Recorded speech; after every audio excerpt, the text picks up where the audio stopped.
All right. So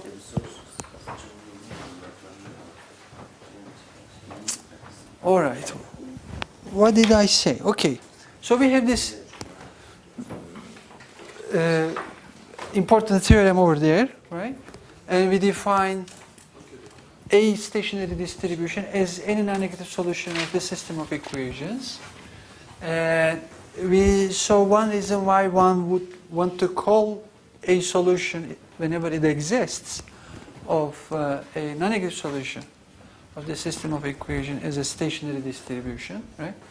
If the initial state of the chain is a stationary distribution, then we just learn from this exercise, right, which is here actually, from this one, that every other time in the future the chain will have actually the same distribution, right?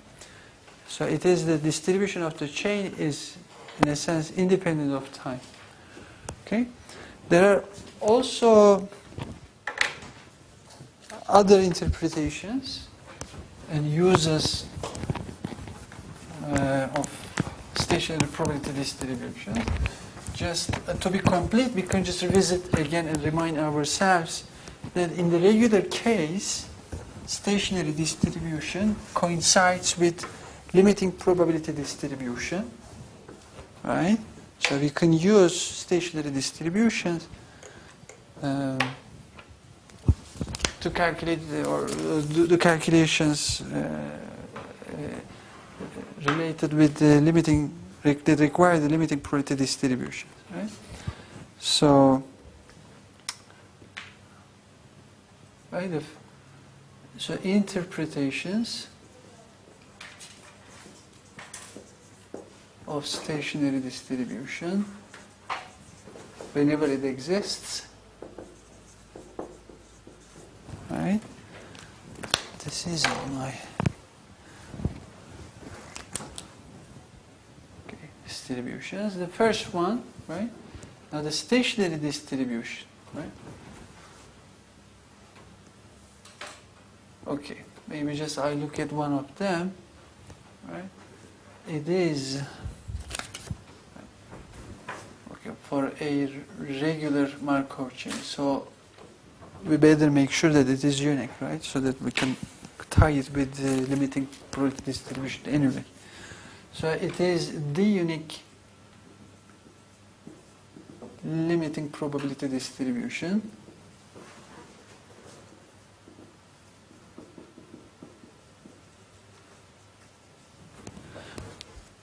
Namely, if we denote this thing as before by pi, right? Pi 0 to pi n, then pi j is the limit as n goes to infinity, the probability that at time n the chain is in state j, no matter where the chain initially started from. Okay, and in fact we have what? Short notation for this n-step transition from I to j, namely this, right? So we have the limit of this sequence of numbers, right, equals pi j, and the interpretation here was what? After the Markov chain has been operated for a long duration of time,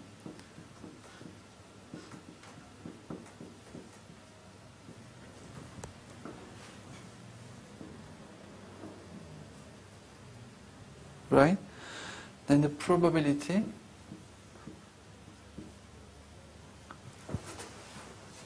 of finding the Markov chain in state j equals pi j.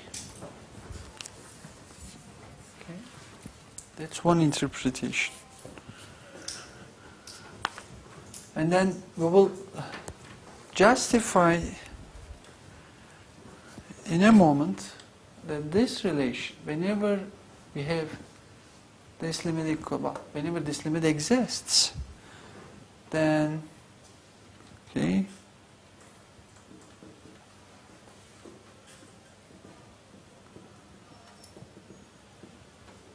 then we also know that the following limit exists. Limit as n goes to infinity, 1 over n times the partial sum of the same numbers, but now indexed with k, and k changes from 0 to n minus 1. So this limit exists. Okay? N equals to the same number. Okay? In other words, limit of this thing is the same as this limit, and since it is given now by the stationary distribution, we know that the stationary distribution also gives this limit. Okay? What is the meaning of this? So in a moment I am going to argue why you should expect this to be true whenever this is true, but we first need to understand what the meaning of the left-hand side. What is the meaning of the left-hand side? Can you see that? It has something to do with the indicator random variables, in fact, or we can just use indicator random variables to quickly give a meaning to this one. Right? So the meaning of this,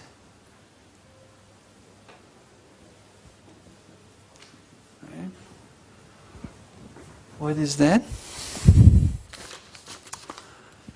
Before we take the limit, let's just look at this part. So for any fixed n, 1 over n times the sum of pi j to the power k as k changes from 0 to n minus 1. Right?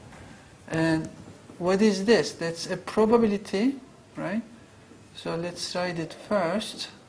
So this is the probability that at time k, chain is in state j, starting at time 0 in state r. We have that, right? But we also know that we can write any probability, the probability of any event is the success probability of, it is the mean, right? It is the mean expected value of the indicator random variable of the same event. Namely, we can write this thing as the conditional expectation of the indicator random variable in the indicator of the event xk equals j, or I can just write it like this. If we all agree that this thing is right, as a real valued random variable equals 1 whenever x equals j and 0 otherwise. Namely, when x is different than j, right, in this case. Okay. I can define indicators actually over the real line or over the sample space. They all have the same functionality, right?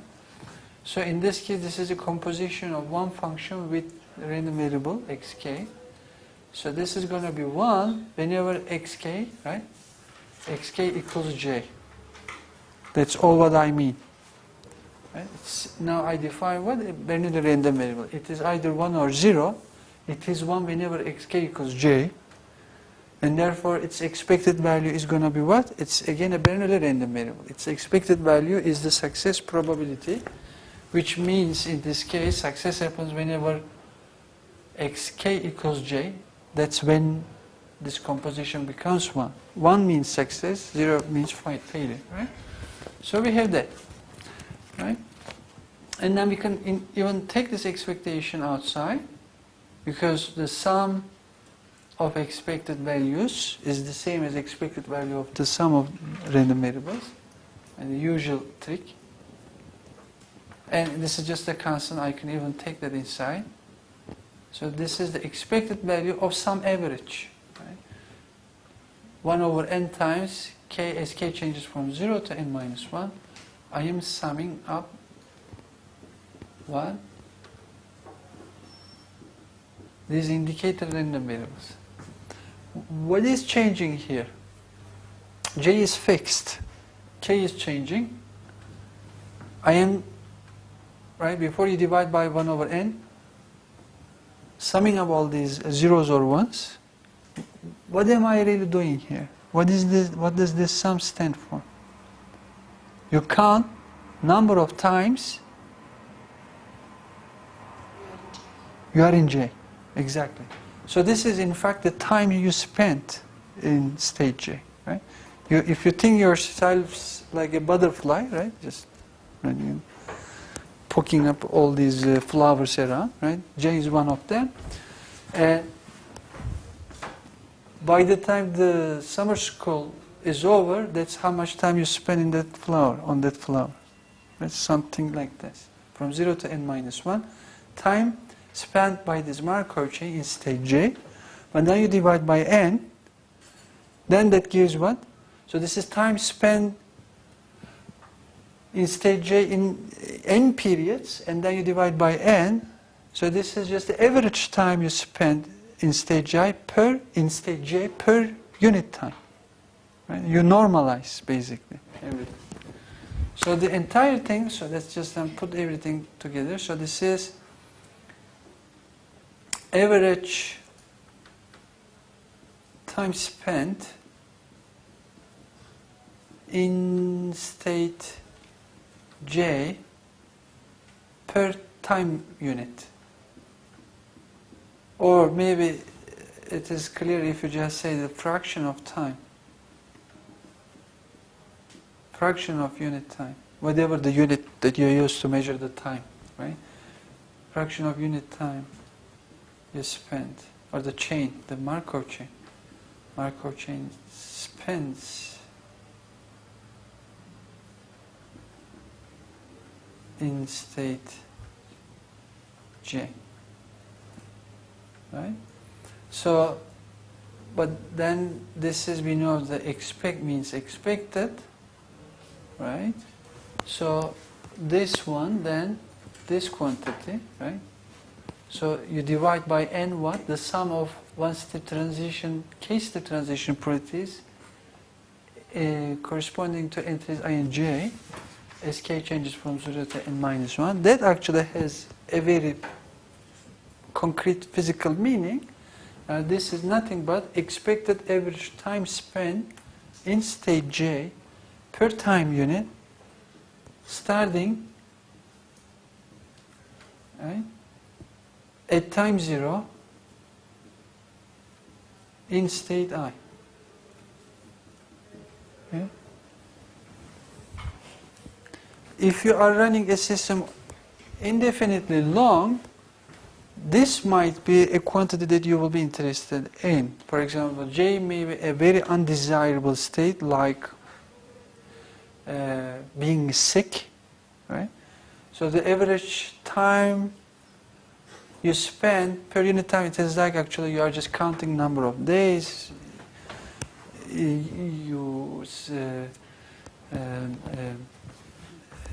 In abroad, if you go there for a vacation, okay, being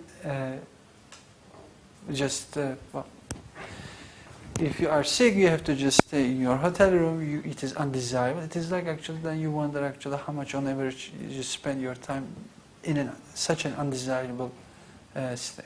Of course, there are this machines can get also sick, right? They just break down, and in those cases, you will be interested in the time, average time that the machines actually are not working just because they were broken, right? We will see a couple of examples where we actually use the underlying model to calculate such important performance measures.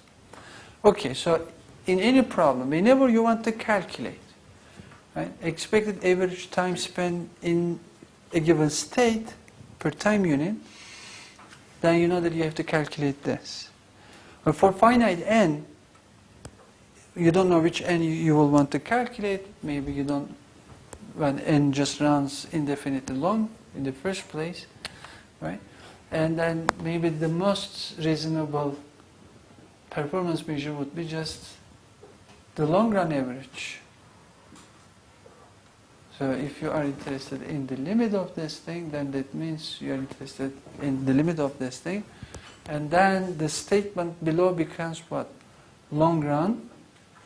It is long run because you are looking this rate only for very large n. When you just run the system for a long period of time, then this quantity, the limit as n goes to infinity, 1 over n times the sum of this k step transitions from 0 to n minus 1 for the same pair I and j, is nothing but the long run expected average time spent in state j per unit time starting initially in state I. I cannot say this without writing. So there are too many things. Why did I write like this? You just read the way you write it. Long run, expected average time spent in state I. Average comes from here.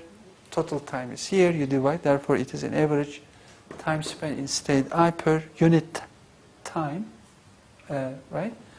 Well, starting initially or at time 0 in state I. Okay? In the questions, I am going to ask, for example, this part. You will figure out where this other end goes. And I guess it just ends here. Now, since you are in many applications, you will be interested in this, and now you know that it corresponds with this one. And then, now this very important second step tells us how you can really calculate that quantity. It is nothing but pi j. It is nothing but pi j. So if you know how to calculate stationary probability distribution, then you now know how to calculate these type of things. Okay? All right. Now, one thing that we have to clarify before we see a couple of examples, well, why is this true? So if you know how did we come here, for a regular Markov chain, we know limiting probability distributions always exist and they coincide with stationary probability distribution. That was the piece of information we used while we were writing this statement. So this is, we know that it is correct for regular Markov chain. Why does this follow from this? Okay? Why is that correct? That's also not difficult to argue. What you do is, intuitively, the reason is this. If the limit goes to something, that means for large n, each one of these terms are like almost like a constant.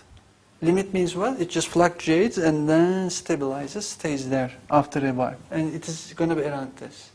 So the tail, if you just ignore a couple, before you divide, if you just look at the tail of this sum, they're all going to be like something very close to pi j. And the finite number of elements at the beginning will be killed when you divide by n, which goes to infinity. Right? That's the reason. So now if I just write it a little bit more carefully, so, okay, I know that this is correct. How can I just argue that this must also be correct? Well, here is how you can do that. Okay, before that, so what is the meaning of this? So you take any small, tiny epsilon, right? For every epsilon, you can find a large n such that if you choose n large, right? So when you let n go to infinity, basically means there is a large number for any given epsilon. Then you know that this thing will not fluctuate too much. It's going to just stay very close to what the limit is. Namely, for each one of these large n's, Pn ij is going to be just around pi j, perhaps plus minus some small epsilon. That's what you mean really by this limit, right? Pnij will not fluctuate too much around pi j. It's going to be very close to pi j, maybe within an epsilon band of this pi j. Right? So that is given from the first statement. Now we will use this to show that this must be correct.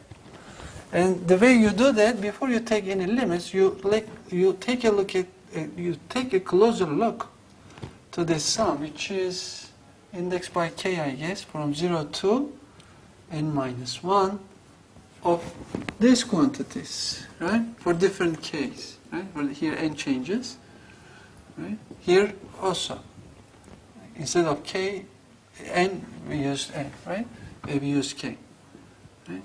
So we have that. But take this n, right? We can just split this into two parts. There are these terms that you sum up to type capital N minus 1. Right? I will just let n go to infinity so I am allowed to use any large n, larger than capital N. Right? So I have the first capital N terms, and then whatever is remain, right? From k, starting from capital N to small n minus 1. Okay? I fix capital N, I am allowed to play with this small n. Right? Now, okay, here, of course, you distribute this, right? So we can just multiply each one of them with 1 over n. Right? And what happens as n goes to infinity to the first term? This thing is going to go to 0. Why is that? Now the upper bound doesn't depend on n. It is just a capital N that you fix. Right? So we can just say, perhaps I didn't write all these steps. Fix epsilon and find n. Since epsilon is fixed, I find n just as it is described over there.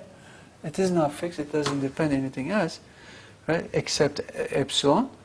And then, now, as n goes to infinity, now this part doesn't depend on n, therefore you divide a finite number by a number which grows infinity, so this will become small, arbitrarily small. It will just vanish. And what happens to this term, right? Because I am just trying to figure out the limit value, if it exists, as n goes to infinity, of the left-hand side. So this part will go to 0, right? And here, well, see, we are here only interested, we are only summing the terms starting with capital N onward. But for every such number after n, we know that this is not going to fluctuate too much. It just actually stays quite stable. It doesn't make big swings. And all of them are basically very close, right? So each one of them are really close. So let me just use like this, to pi j. Really, very close. Right? But then, what does this mean? If I can approximate these quantities with pi j plus minus a small epsilon, so we can forget about that small thing safely. And then this sum is then going to be like what? You are summing almost a constant number so many times. N minus 1 minus n. So this is n minus 1 minus n times pi j. So this is how you can approximate the sum, and then you divide by n. So this fraction, right, the 1 over n times the sum can be approximated like this. Right? I can do that only because this sum contains only terms after large n, and for those large k values, right, after n, we know that these do not change too much and they are very close to pi j. We can just treat them as if they are constants, and you sum a constant so many times, so you have such an approximation. Right? And when you let n go to infinity, we let n tend to infinity, and before concluded this vanished. Now we know where this is supposed to go. What is the limit of this thing as n goes to infinity? Pi j, right? Because there's n leading term, the others will just go up, so this is pi j. That's intuitively why this should be correct. I'm using, then you will use actually, we can just make this formal, this proof, by using epsilon delta, but that's not important for us. You should just have a feeling of why this should be correct. Right? Yes? What if capital N is not large enough? You can always find a large n like this. Right. So you fix. So okay, let's just try to do that. If you want to really formulate or rigorously prove that thing, so you should just do this. Okay. For every epsilon there is n, which depends on this, which I suppressed, such that whenever n is bigger than this, you have this relation. That's the definition of the limit. Right? This limit. Pi j is the limit of those things. Okay. How can I use that to prove that this the limit of this thing exists and equals to that one? Okay, and then what you do is, okay, for any n I can do this, right? So I fix first epsilon and find the corresponding n. I have this, okay, and what can I say about this? So here you are just, maybe I can just write k instead of n, so it's dummy, right? And then I can sum both sides for k changing as k changes from n to n minus 1, right? So we will have Pij to the power k, right, between n and n minus 1. And on the left you are summing this pi j minus epsilon, how many times? N minus 1 minus n times, right? And on the right hand side, then you have this upper bound summed by this as many times as the same number, which is n minus 1 minus n. Right? Then we divide by 1 over n. So let's divide by 1 over n like this. Okay? And then let us add this part to both sides, all three sides, right? So if I add it on the left, we have pi j minus epsilon times n minus 1 minus n divided by n, and I'm sorry, I have to also add, of course, what I was supposed to add, namely this.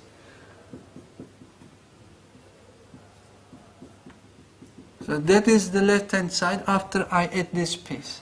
When I add this piece to the middle, that's this sum, which is this. Then I now get this is now a lower bound on the quantity that I am trying to calculate the limit for, namely this.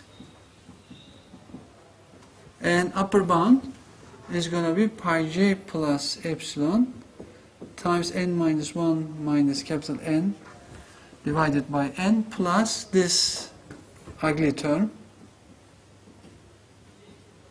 again. Right? Now I found what? A lower and upper bound for the quantity for which I would like to calculate the limit. Right? Now, when you choose n large enough, right? So this is true, right? This is true for every n greater than n, right?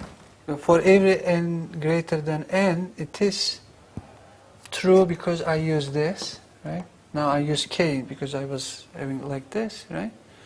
And then we can just let, in this case, n go to infinity, right? Then what happens? This, okay, this goes to 0, this goes to 0, right?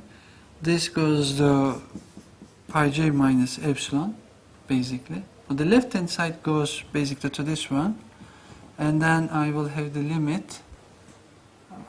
I should actually talk limit sub, but okay, this is still fine, at least at this stage. And then I have pi j plus epsilon on the right hand side. And epsilon was arbitrary. I could choose epsilon arbitrarily small, right? Because I started with an epsilon.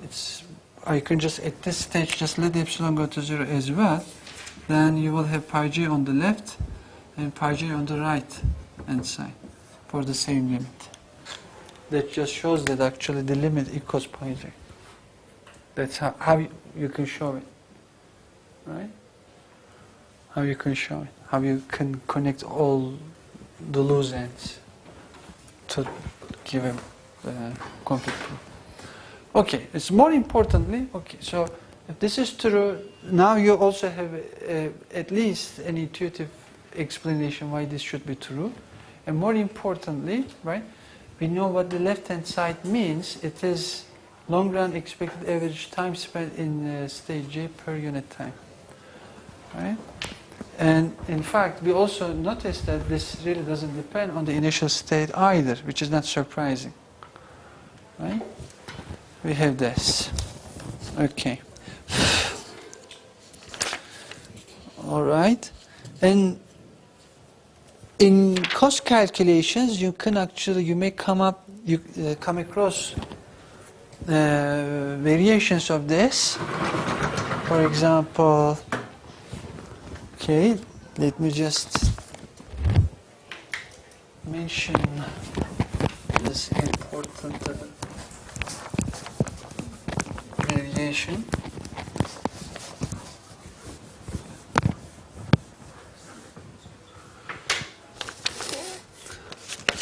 Now suppose that every time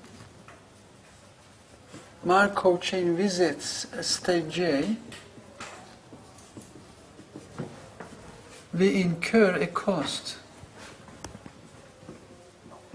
of about C sub J. So there is a cost function C, right, which assigns costs, instantaneous costs that you incur every time the Markov chain enters into state J, right? And you may then want to calculate the long run, okay, expected average cost per unit time. Namely, what is that? So long run means for large n in expectation. Now the total cost after time n minus 1 starting from 0 is going to be given by C of xk, right? Before, I don't know in which state the chain is going to be at time k, right? So this is the random variable that tells me the state at time k of this chain. So wherever at time k the chain is, right, C of xk is going to be give me the cost, instantaneous cost, with sum for across all the times between 0 and n minus 1. So this is total cost up to time n minus 1 that we incur because Markov changes wanders inside the state space. If you divide by 1 over n, so this gives now the average cost per time unit. Now the expected value, then for large n, you find this long run expected average cost per time unit. Perhaps starting initially in some state I. Right? That's what I am asking. What is the long run expected average cost per time unit, per unit time, whatever. Starting initially, right? Okay, starting at time 0 in state I in this case. So, how is this related to stationary distribution? Or can I use stationary distribution to calculate such things? So you have a slightly different function sitting here. So if you compare this expression with this expectation here, so instead of an indicator function composed with x, you have a general function C composed with x. But C is defined on a finite state space, so we can write actually C as numbers multiplied by, or linear combination of indicator functions. In fact, this thing here is nothing but what? So if you know at time k the chain is in state J, then the cost is going to be C xk or C at J, right? And here you sum over all possible states in which the chain x can be at time k, right? So at time k, the chain can be in any one of the states j. If it is in state j, right, then the corresponding cost that you instantaneously incur is going to be c of j, right? And at time k, the chain has to be in one of these states. Exactly one of them is going to be 1. And whichever becomes 1, you pick the corresponding cost and add that to this, or just insert that inside. Well, add that to this sum. Yeah, that's true. Right? So we can actually write then, we can just take this inside. Right? So this is like what? Then the limit as n goes to infinity, the expected value of the average, okay, n minus 1, sum from 0 to n minus 1. Now the sum overstates a j, the product of what? Cj and the indicator random variable. Right? Given x, well, at time 0, the chain is in state I. Now, two sums, one of them depends on n, and therefore you cannot take that out, but this sum has nothing to do with neither this sum nor this, well, expectation doesn't really bother us, nor this limit. We can just take this limit, this sum all the way outside. So the sum over the states, we can just take it, or just remove it basically out of consideration. What is this? This doesn't depend on n or anything. Doesn't depend on k, doesn't depend on n. We can also take this outside. What is left? So this is gone, this is gone. So there is this indicator random variable where k appears here. Therefore, I cannot take that outside the summation because the sum goes over k, right? And then I guess we should just write the remaining terms in the usual order. But then you have this. Right? You have that. Oh, what happened to the limit? Well, limit is also here.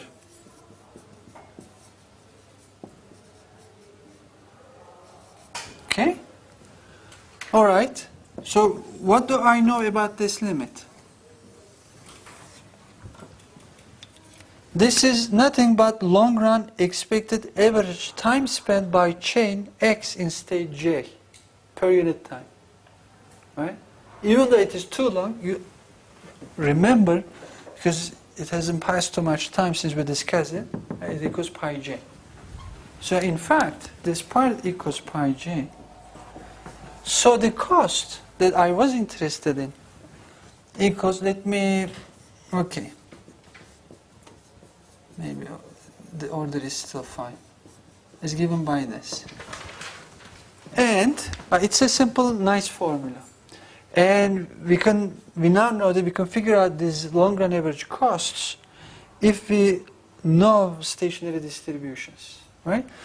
If it exists in the first place, and if we know how to calculate them, right? And it is intuitively clear, right? So if this is the pi j gives you the fraction of time you spend in state j, and each time you enter state j, you instantaneously pay this cost. In the long run, the total cost per unit time equals to this one. It should be just the product. Here, the sum is not over time. You have to be careful about that. For each possible state in which the chain can actually spend some time, you multiply the fraction of time the chain spends in the state with instantaneous cost you incur. That should give you the long-run average cost per time unit. Right? Even when you look at it in the air, then you say, okay, that makes sense. It doesn't really have to be too mathematical. It makes sense. Okay, but now we also have a justification for it. So, dealing with regular or working with regular Markov chains should be very nice. So you find these pi j's, you can calculate almost anything that you think is important and relevant. Okay, now perhaps it is time to show all these things in examples, with examples, but we'll do that after we are back, after a 10-minute break. Huh?